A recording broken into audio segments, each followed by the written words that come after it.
Hey, I'm Dr. Cindy Little, and I am a parapsychological paranormal researcher, and this is my series on paranormal research briefs. Hope you enjoy it.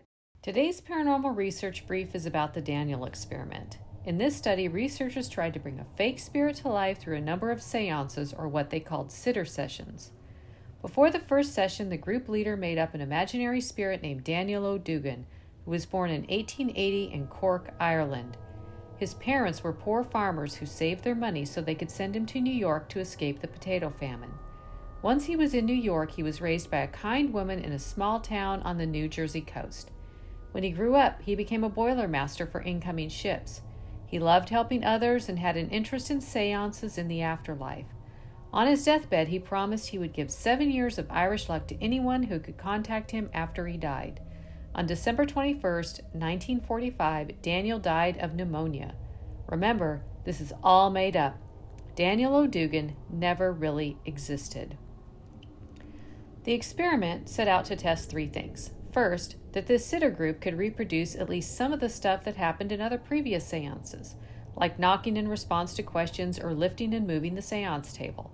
Second, if paranormal activity happened during a session, it would trigger changes in a random number generator, or RNG.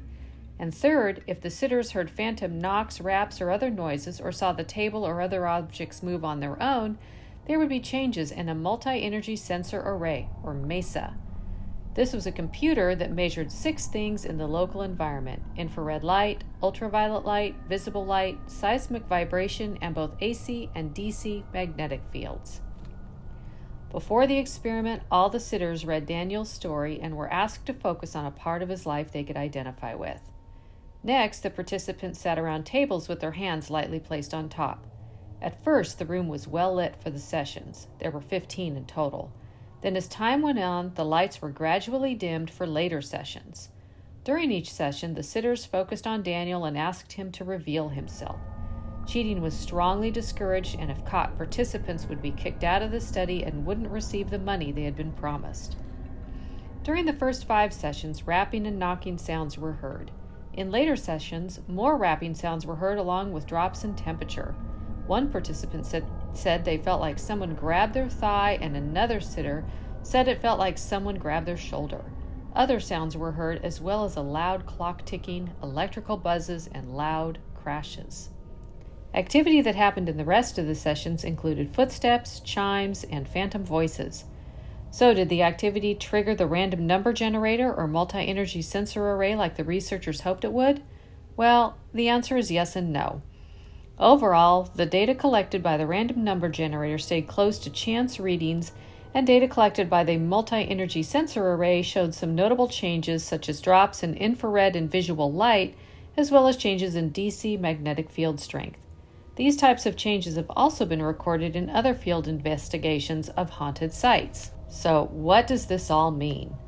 It means that these sitters most likely produced something called macroscopic psychokinesis, or macro PK. In other words, they were manipulating things in the environment with their minds. Think 11 on the TV show Stranger Things, only without the nosebleeds and monsters coming through interdimensional gateways. Macro PK may sound like something straight out of sci-fi movies, but it's a real thing.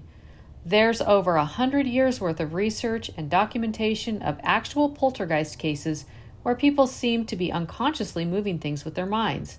Was Daniel real? In a sense, yes. He became real in the minds of the sitters, and in turn their minds brought him to life in the real world. Want to know more? Check out the actual study. I've referenced it in the comments section below, and thanks for watching.